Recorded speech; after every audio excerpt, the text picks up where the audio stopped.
प्यारे बच्चों, जेसीईआरटी द्वारा क्लास 12 का मॉडल प्रश्न पत्र जारी किया गया है। उसमें हम लोग इतिहास के मॉडल प्रश्न पत्र सेट 2 के आंसर को इस वीडियो के माध्यम से देखेंगे। फर्स्ट पार्ट के वीडियो में मैंने अति लघु उत्तरीय और दीर्घ उत्तरीय प्रश्नों को बता दिए हैं। यदि आप लोगों ने उसे नहीं देखा है तो उसका लिंक डिस्क्रिप्शन में दिया हुआ है। आज हम लोग सेकेंड पार्ट के वीडियो में दीर्घ उत्तरीय प्रश्नों को समझेंगे। अपने चैनल इकोनॉमिक्स प्लस पर यदि आप नए हैं तो चैनल को सब्सक्राइब करके घंटी का आइकन जरूर दबा लें और ऑल नोटिफिकेशन ऑन कर लें, क्योंकि जब भी मैं वीडियो डालूंगा नोटिफिकेशन सबसे पहले आपको प्राप्त होगी। यदि आप लोग नोट्स देखना चाहते हैं तो आप मेरे साइट पर जाके नोट्स को भी देख सकते हैं। तो चलिए आज हम लोग कुछ नया सीखते हैं। 15 नंबर क्वेश्चन है, मुगल काल में अभिजात वर्ग की विशेषताओं का वर्णन कीजिए। तो कैम्ब्रिज डिक्शनरी द्वारा परिभाषित अभिजात वर्ग वे लोग या संगठन हैं जिन्हें समान प्रकार के अन्य लोगों की तुलना में सबसे अच्छा या सबसे शक्तिशाली माना जाता है। मुगल अभिजात वर्ग को समाज के गुलदस्ते के रूप में वर्णित किया गया था। वे वफादारी के साथ बादशाह से जुड़े हुए होते थे।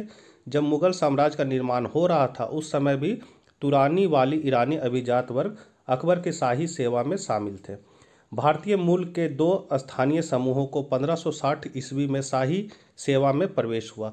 यह समूह राजपूतों तथा भारतीय मुसलमानों का था।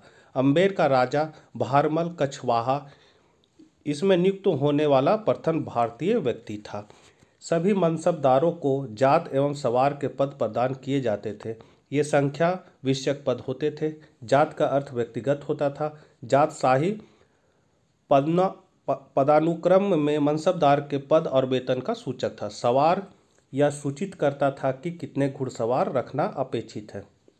अभिजात सैन्य अभियानों में अपनी सेनाओं का प्रतिनिधित्व करते थे तथा प्रांतों में वे साम्राज्य के अधिकारियों के रूप में अपनी सेवा देते थे। शाहजहां के शासनकाल में मुगल अभिजात वर्ग में ढक्कनी अभिजातों के रूप में एक नया दल सम्मिलित किया गया। अब्दुल हमीद लाहौरी द्वारा तैयार की गई अभिजातों की सूची में 8 दक्कनी मुसलमानों अभिजातों का उल्लेख मिलता है। मुगल अभिजात वर्ग के हिंदू अभिजातों में अधिकांश संख्या राजपूतों और मराठों की थी। औरंगजेब के शासनकाल के पहले आधे भाग में कुछ अभिजात संख्या में राजपूत और मराठों की संख्या 21.6% थी, जो उत्तरार्ध में बढ़कर 31.6% हो गई। इस वृद्धि का प्रमुख कारण मराठों का मुगल अभिजात वर्ग में शामिल किया जाना था, जिसके कारण मनसबदारी व्यवस्था में मराठों की संख्या राजपूतों की संख्या से अधिक हो गई। अभिजात वर्ग के बादशाह के साथ मधुर संबंध हुआ करते थे। अभिजात वर्ग के सदस्यों के लिए शाही सेवा शक्ति, धन तथा उत्तम प्रतिष्ठा प्राप्त करने का एक माध्यम था। 16 नंबर क्वेश्चन है, पहाड़िया लोगों की आजीविका संथालों की आजीविका से किस रूप में भिन्न थी। तो पहाड़िया लोगों की आजीविका संथालों की आजीविका से निम्न प्रकार से भिन्न थी। तो सबसे पहले हम लोग पहाड़ियों लोगों की आजीविका का चर्चा करेंगे। पहला है, पहाड़ियों लोगों के पास ऊंचाई पर स्थित सूबे वाले भूभाग थे। दूसरा, वे कुछ समय बाद अस्थायी कृषि क्षेत्र से हटकर झूम कृषि क्षेत्र पर अपनी आजीविका के लिए केंद्रित हो गए। तीसरा, जंगल और चारागाह पहाड़ियों की अर्थव्यवस्था के अटूट हिस्से थे। पहाड़िया लोग अपनी झूम खेती के लिए कुदाल का प्रयोग करते थे। पहाड़िया लोग कंपनी के अधिकारियों के प्रति आशंकित रहते थे और उनसे बातचीत करने के लिए आसानी से तैयार नहीं होते थे। पहाड़ी लोग जंगल के उपज से अपनी गुजर बसर करते थे और प्रायः झूम खेती किया करते थे। वे जंगल के छोटे से हिस्से में झाड़ियों को काटकर और घास फूस को जलाकर जमीन साफ कर लेते थे। छठा है, पहाड़ी लोग अपनी कुदाल से जमीन को थोड़ा खुरच लेते थे। कुछ वर्षों तक साफ जमीन पर खेती करते थे और फिर उसे वर्षों के लिए छोड़कर नए इलाकों में चले जाते थे। पहाड़िया लोग पूरे प्रदेश को अपनी निजी भूमि मानते थे और ये भूमि उनकी पहचान और जीवन का आधार थी। वह बाहरिया लोग के प्रवेश का विरोध करते थे। उनके मुखिया लोग एकता बनाए रखते थे, आपसी लड़ाई झगड़े निपटा देते थे। अब है संथालों की आजीविका। तो राजमहल की पहाड़ियों में संथाल लोग जम गए। संथाल लोग आसपास के जंगलों को साफ करते हुए इमारती लकड़ी को काट लेते थे। जमीन जोतते हुए उनमें चावल तथा कपास की खेती करते थे। तीसरा, संथाल के लोग ने निचली पहाड़ियों पर अपना कब्जा जमा लिया था। संथाल लोग खेती में हल का प्रयोग करते थे और इनका चिन्ह भी हल था। संथालों ने परिश्रम करके आंतरिक भूभाग में गहरी जुताई करने के बाद कृषि योग्य भूमि को शानदार बना दिया। पहाड़िया लोग जब भी निचले इलाकों में घुसने की हिम्मत करते थे तो वो उन्हें भगा देते थे।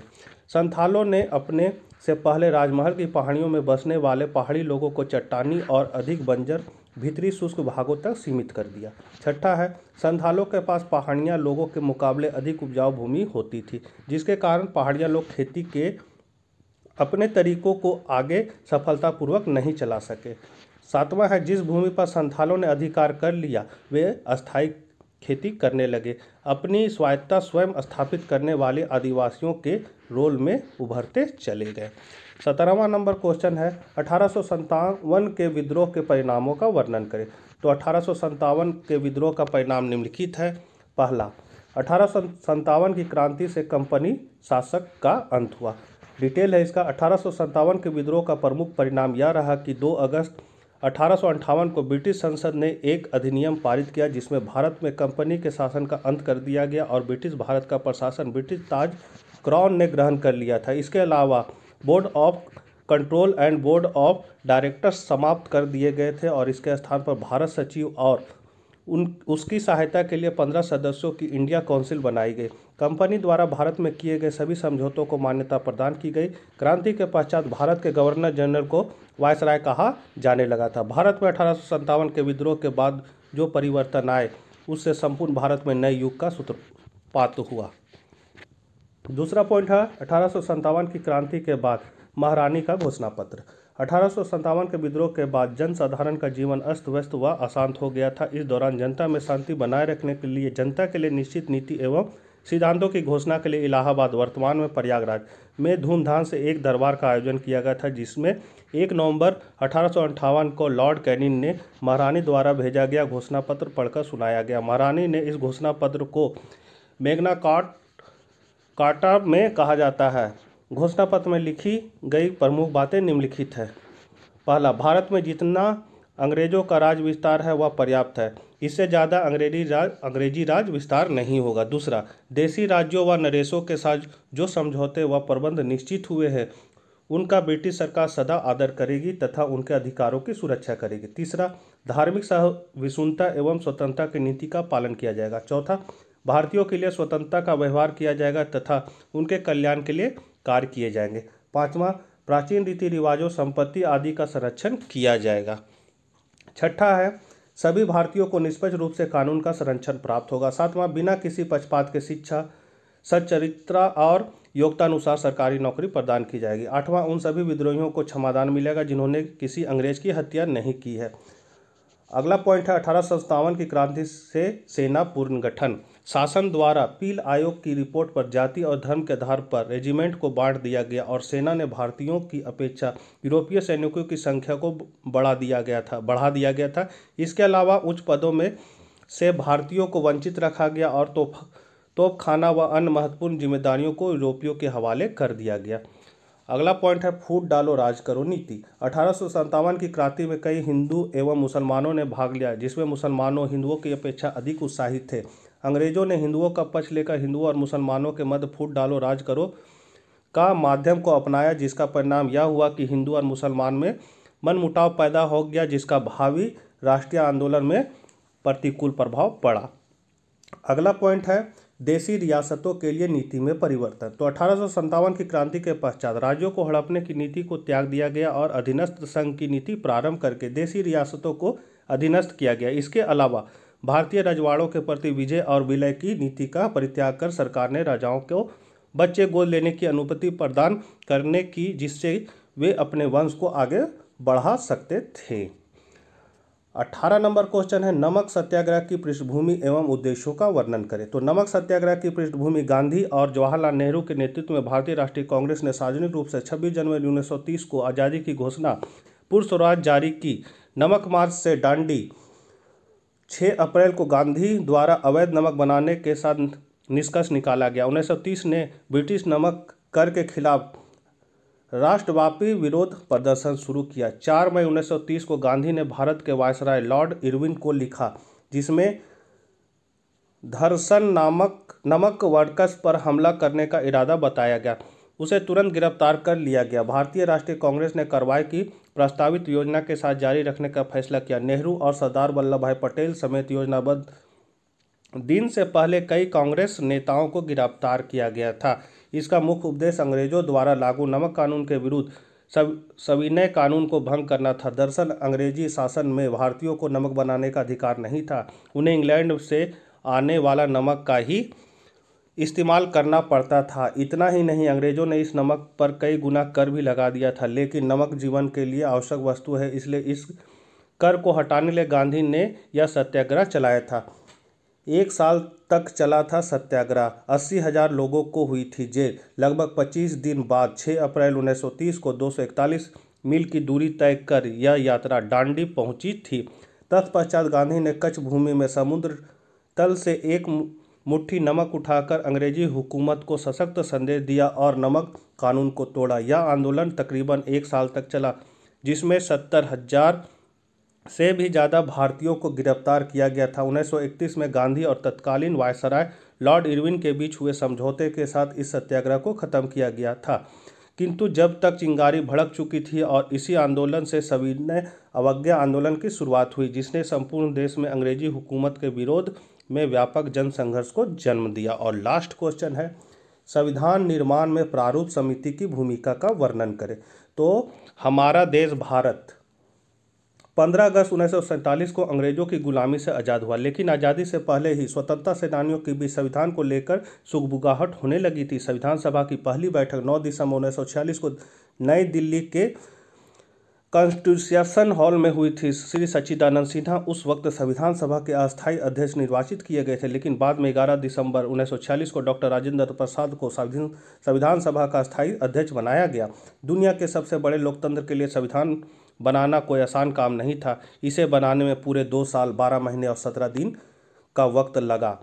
13 दिसंबर 1946 को संविधान सभा जवाहरलाल नेहरू की ओर से पेश किया गया उद्देश्य प्रस्ताव के साथ शुरू हुआ। इसके बाद 165 दिनों के 11 सत्र भी बुलाए गए।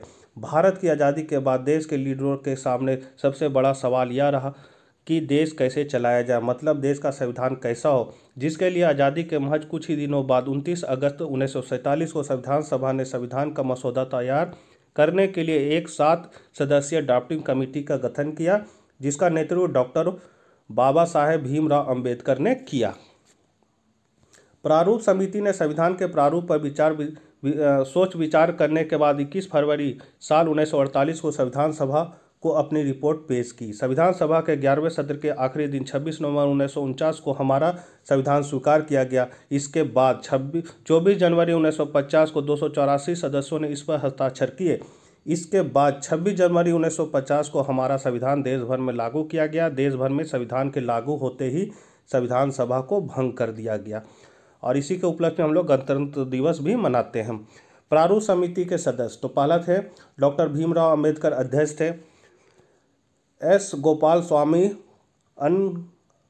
अय्यंगर, ये आज़ादी के पहले कश्मीर के प्रधानमंत्री थे। फिर अल्लादी कृष्णा स्वामी अय्यर, ये मद्रास के एडवोकेट जनरल थे। कन्हैया लाल मनिका लाल मुंशी, ये एक साहित्यकार थे। इन्हें संविधान सभा में ऑर्डर ऑफ बिजनेस कमेटी का अध्यक्ष बनाया गया था। B.L. मित्रा, ये एडवोकेट जनरल थे। D.P. खेतान, ये एक प्रसिद्ध वकील थे। बाद में B.P.L. मित्र की जगह N. माधव राव और D.P. खेतान की जगह पर T.T. कृष्णाचारी को सदस्य बनाया गया। भारतीय संविधान सभा और प्रारूप समिति से जुड़े कुछ अहम बातें। तो डॉक्टर भीमराव अंबेडकर को संविधान का निर्माता माना जाता है। दूसरा है, आज़ादी से पहले संविधान सभा के कुल 389 सदस्य थे, लेकिन संविधान सभा की पहली बैठक में 200 से कुछ अधिक ही सदस्य शामिल हुए।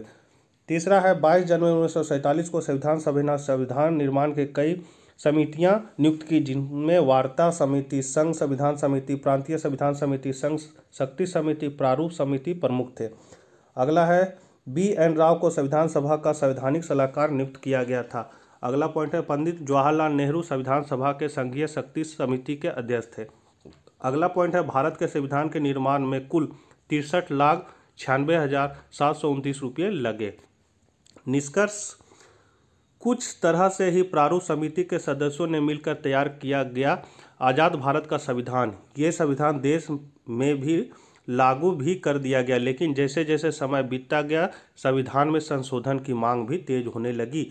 जरूरत के अनुसार संविधान में कई बार संशोधन किया भी जा चुका है। भारतीय संविधान सभा, उसके संशोधन और प्रारूप समिति से जुड़ी कोई भी आप अपनी राय बता सकते हैं। तो धन्यवाद मित्रों, आप लोग इसको बढ़िया से पढ़िए, अच्छे नंबरों से पास कीजिए। जय हिंद, जय भारत।